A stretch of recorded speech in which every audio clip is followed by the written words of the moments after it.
Hi അസ്സലാമു അലൈക്കും, welcome back.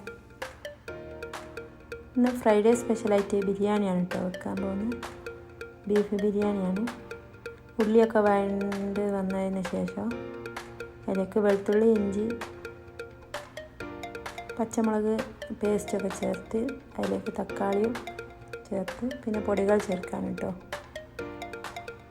മഞ്ഞൾപ്പൊടി, ഗരം മസാല ഒക്കെ ചേർത്ത് ബീഫ് വേവിച്ചതാണ് കേട്ടോ. ഇത് ചെറിയ ക്വാണ്ടിറ്റിയാണ്. ബീഫ് വേവിച്ചത് അതിലേക്കിട്ട് പിന്നെ നെയ്ച്ചോറ് ഞാൻ വറ്റിച്ചാണ് കേട്ടോ ഉണ്ടാക്കുന്നത്. 6 kg ആണ് എടുത്തത്. അതിലേക്ക് പട്ട, ഗ്രാമ്പു, ഏലക്ക, സവാള ജസ്റ്റ് ഒന്ന് ചൂടാക്കി അതിന് ശേഷം 2 ഗ്ലാസ് അരിയാണ് എടുത്തത്. പിന്നെ 4 ഗ്ലാസ് വെള്ളം. ജീരകശാല അരിയാണ്. അരി നല്ലോണം കഴുകി ഞാൻ വെള്ളം പൊക്കി ഞാൻ അതിലേക്ക് ഇട്ടു. നല്ല തിളച്ചതിന് ശേഷം കേട്ടോ അരി രണ്ടിയത്.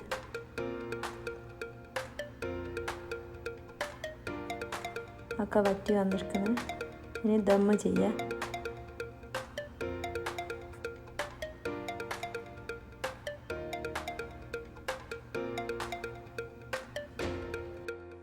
കാഷ്നട്ട്, കിസ്മിസും ഉള്ളി വറുത്തതും അതിൻ്റെ മുകളിലേക്ക് ഇട്ടിട്ട് പിന്നെ ലെയറായിട്ട് റൈസ് തന്നെ ഇടുക. അങ്ങനെയാണ് കേട്ടോ ദമ്മ് ചെയ്യൽ. ഈസി ആയിട്ട് വേഗം ബിരിയാണി ഉണ്ടാക്കാം. ദമ്മ് ചെയ്ത് ശേഷം ഒരു അരമണിക്കൂർ വെക്കുക. അതിൻ്റെ ഫ്ലേവറൊക്കെ വരാൻ വേണ്ടിയിട്ടാണ്. പിന്നെ ചെറിയൊരു സാലഡ്. ബിരിയാണി മസാലയ്ക്ക് പൊടികൾ ചേർക്കുന്നതിന് മുമ്പ് ഞാൻ തൈരും ലെമണും ചേർത്തിക്കണം കേട്ടോ. അതിൻ്റെ ക്ലിപ്പ് വിട്ടുപോയതാണ്. അത് നിങ്ങൾ ഉണ്ടാക്കുന്നവരെ ചേർക്കണം. ആദ്യം കുക്കുംബറും ക്യാരറ്റ്, സവാള അത് നിങ്ങളുടെ ഇഷ്ടത്തിന് വലുപ്പത്തിനനുസരിച്ച് കട്ട് ചെയ്യുക.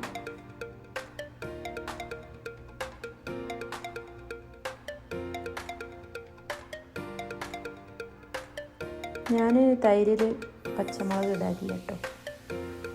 പിന്നെ സാലഡിലേക്ക് കുറച്ച് വിനെഗറും കുറച്ച് ഉപ്പും ചേർക്കുന്നുണ്ട്.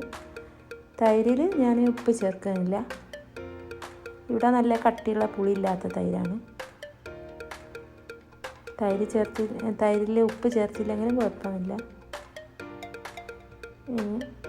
ഇനിയാണ് ദമ്മ് പൊട്ടിക്കൽ. ഇനി വേറെ പാത്രത്തിലേക്ക് റൈസ് മാറ്റുകയാണ്.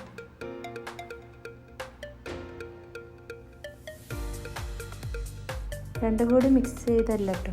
ഇവിടെ റൈസ് വേറെ മസാല വേറെ ആയിട്ടാണ്.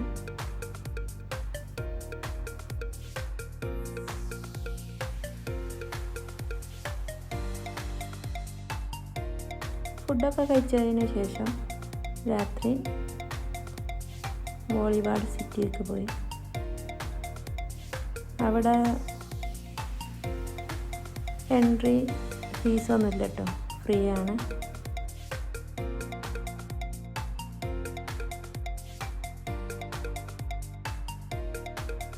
റിയാദിലിപ്പോൾ ക്ലൈമറ്റൊക്കെ ചേഞ്ച് ആയിരിക്കും കേട്ടോ. നല്ല കാറ്റും നല്ല തണുപ്പുണ്ട്.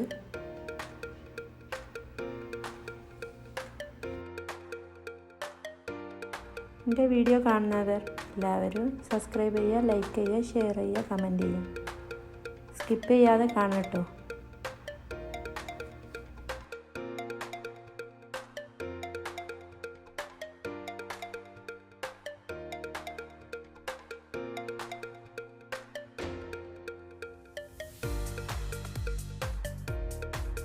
ഇതൊക്കെ ഇവർ ആർട്ടിഫിഷ്യലായിട്ട് ചെയ്ത് വെച്ചതാണ്. ഒരുപാടുണ്ട് കാണാൻ. ഇവിടെ ഫുള്ള് 3D ആയിട്ട് ആണ് ഇവരിവിടെ പ്രസൻറ്റ് ചെയ്തത്.